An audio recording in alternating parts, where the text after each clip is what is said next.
I am sitting on the edge of my bathtub with a digital thermometer in my hand. The display reads 98.6 degrees Fahrenheit. Normal. Perfectly, maddeningly normal. But my skin feels like it is crawling with invisible fire, and the walls of my hallway seem to vibrate with a low-frequency hum every time I close my eyes. It's a sound that isn't a sound, more of a pressure, a thickening of the air that makes the back of my skull ache. For the last 6 months, I have been living in a fog that I cannot escape. It's like walking through waist-deep water while everyone else is running on dry land. My name is Sarah. I am married to Thomas, a man whose mind is a labyrinth of blueprints and binary code. He is a brilliant architectural engineer, the kind of man who doesn't just build houses, he breathes life into them. He specializes in smart home integration, the seamless marriage of 19th century brick and 21st century intelligence. When we bought our brownstone in Brooklyn, it was a crumbling shell of its former glory. Thomas spent 2 years turning it into his masterpiece. Now, the lights adjust to the rhythm of our heartbeats. The floors warm up 5 minutes before our feet touch them in the morning. Even the mirrors are interactive, displaying the weather and my daily schedule while I brush my teeth. But lately, the mirror tells me things I don't remember. It tells me I have a doctor's appointment at 2 p.m. that I'm certain I never scheduled. It tells me I've already taken my herbal supplements, when the bottle on the counter looks untouched. "You're burnt out, Sarah," Thomas says, his voice as smooth and reassuring as the glass touchscreens he installs. He always stands just a little too close when he says it, his hand resting heavy on my shoulder. The forgetting, the headaches, the dizzy spells, it's just the stress of the gallery opening. Your mind is tired. Take your drops and lie down. The drops. They come in a beautiful, cobalt blue glass bottle with a minimalist label. Thomas ordered them from a specialist in Switzerland, a holistic neurotonic, he called it. They taste like copper, bitter almonds, and something metallic that lingers on the tongue for hours. I take them because I trust him. I take them because, for 10 years, Thomas has been the architect of my happiness. But lately, the foundation of that happiness feels like it's made of quicksand. The gaslighting, though I didn't have a name for it then, started with the keys. I am a creature of habit. I always leave my keys on the small brass hook by the front door. It's an unconscious ritual. One Tuesday morning, I went to reach for them, and the hook was empty. I searched for 40 minutes. I was late for a meeting with a major artist. I was sweating, my breath coming in shallow gasps. I found them in the vegetable crisper of the refrigerator. Cold. Resting on top of a head of wilted kale. "Sarah, honey, you were exhausted last night," Thomas said when I showed them to him, my hands shaking. "You came in with the groceries and looked completely dazed. I asked if you wanted me to take the keys, and you laughed and said, 'No, I'll put them somewhere safe.' Don't you remember?" I looked at him, searching for a spark of a memory. Nothing. Just a blank, gray wall in my mind where that moment should have been. I don't," I whispered. "It's the brain fog," he sighed, kissing my forehead. "It's getting worse. Maybe you should stay home today." Then, it was the digital paper trail. Thomas would show me calendar invites on my phone, invites I didn't remember accepting. He'd show me emails I'd sent to clients, full of typos and erratic thoughts, apologizing for missing deadlines. I would look at the sent folder on my own device and see my own digital signature staring back at me. I felt a cold pit of dread open in my stomach. Was I sleepwalking? Was I experiencing some kind of early-onset dementia? I began to doubt my own shadow. I stopped driving because one afternoon, sitting at a red light, I stared at the floor of the car and couldn't remember which pedal was the brake and which was the gas. The honking of the cars behind me sounded like screams. I stopped seeing my friends because I was terrified I would say something that didn't make sense, or worse, that I would forget their names in the middle of a sentence. Thomas became my only link to the world. He managed the house, the finances, and my recovery. He was the perfect, grieving husband of a woman losing her mind. He was a saint in the eyes of our neighbors. But the house, the house was changing too. The smart features began to feel aggressive. The lights would dim to an oppressive level when I was alone. The temperature would drop until I was shivering, even when the thermostat insisted it was 72 degrees. And the hum, that low, vibrating pressure in the walls, grew louder every day. It felt like the house was watching me. It felt like the house was judging me. "Do you hear that, Thomas?" I asked one night, clutching a blanket around my shoulders. "The vibration?" He paused, tilting his head. "I don't hear anything, Sarah. Just the wind in the chimney. Are you sure you took your drops today? You're sounding a bit paranoid again." Paranoid. That was his favorite word. I went to the bathroom and stared at myself in the interactive mirror. My eyes looked sunken. My skin was pale. I looked like a ghost haunting my own life. I reached for the cobalt bottle.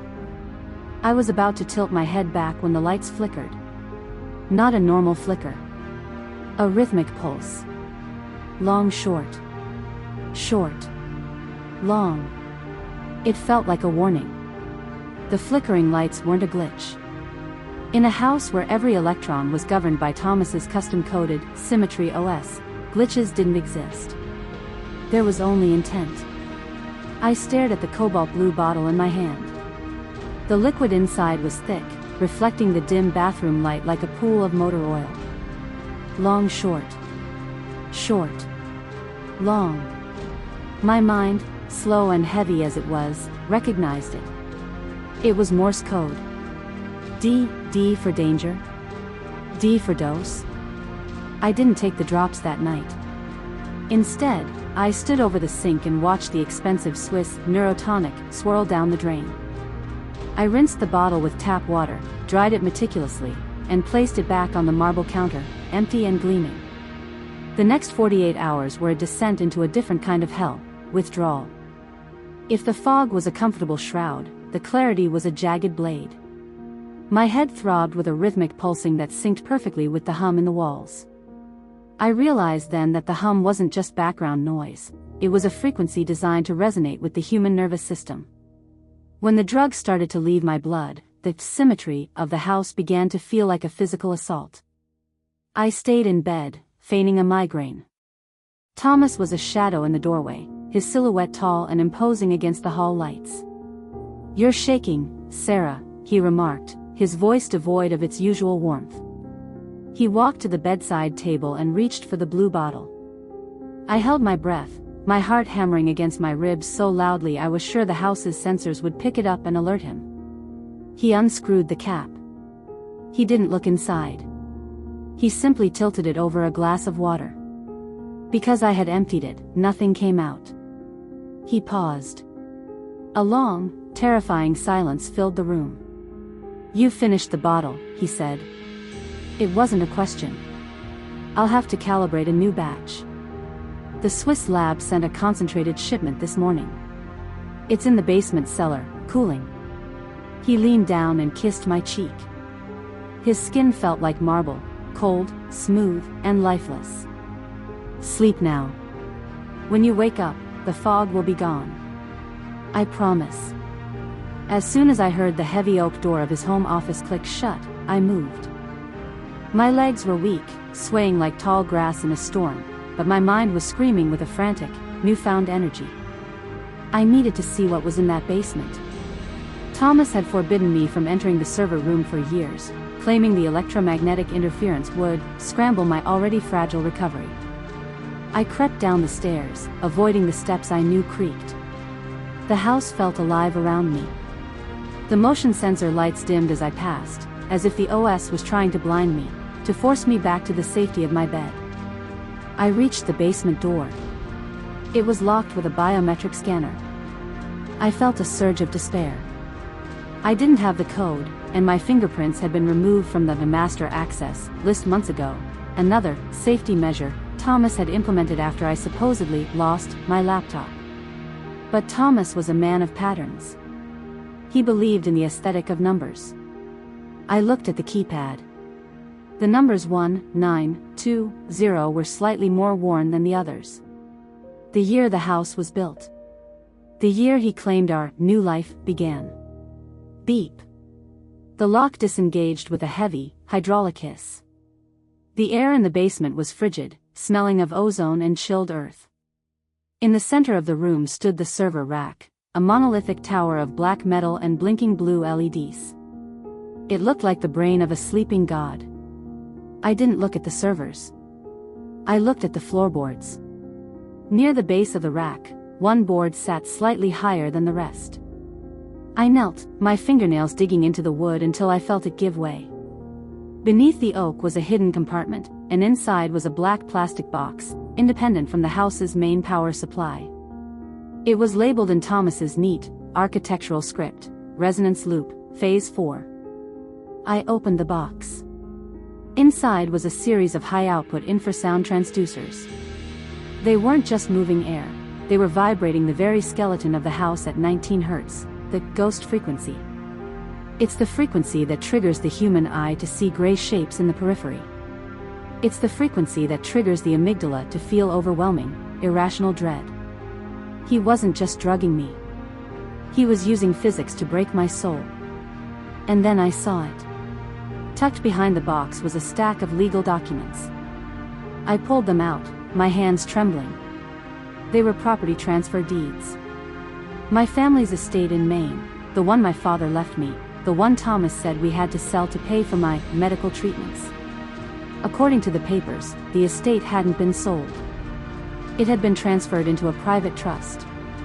A trust where I was listed as deceased/incapacitated, and Thomas was the sole executor.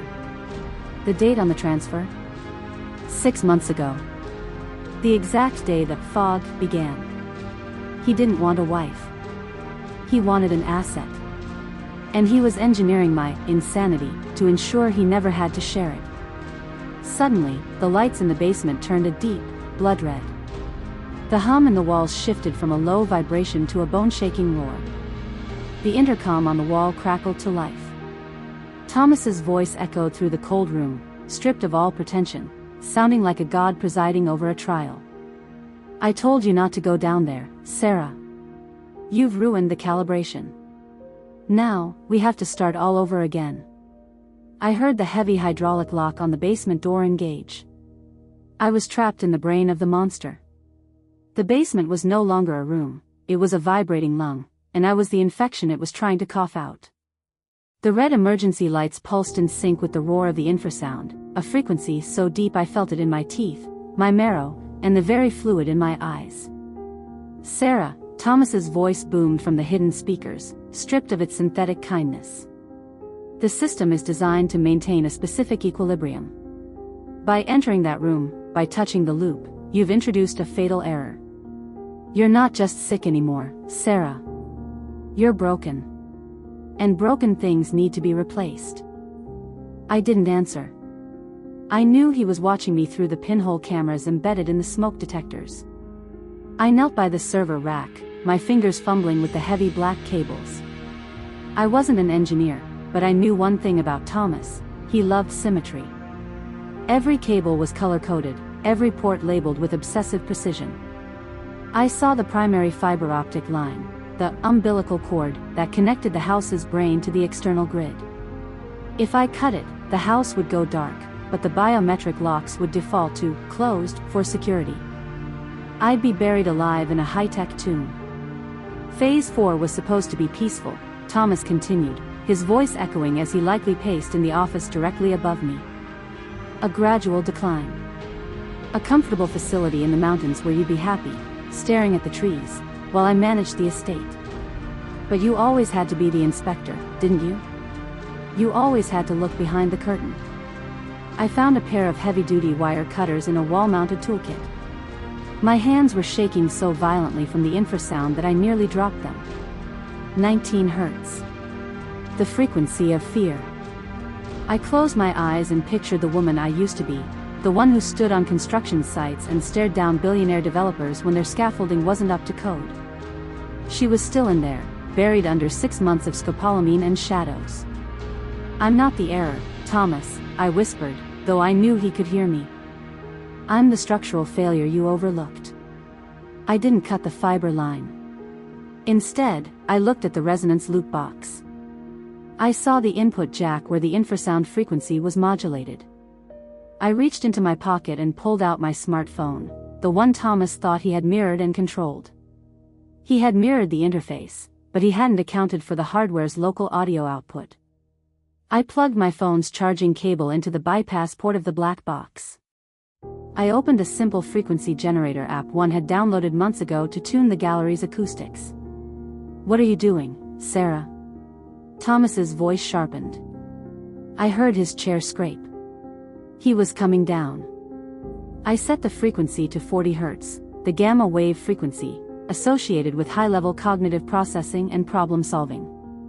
But more importantly, I set the amplitude to max and inverted the phase against the house's 19 Hz drone. The effect was instantaneous. The oppressive weight in the air didn't vanish, but it clashed. The two frequencies fought each other, creating a chaotic acoustic interference pattern that shattered the symmetry. The red lights flickered and died. The hum became a jagged, screeching metallic whine. The basement door's hydraulic hiss screamed as the system struggled to maintain the lock under the electrical interference. Slam. The door flew open. Thomas stood there, his face contorted in a mask of pure, unfiltered rage. He wasn't the refined architect anymore. He was a man seeing his life's work, and his golden ticket to the main estate, glitch out in real time. "Turn it off," he shrieked, lunging at me.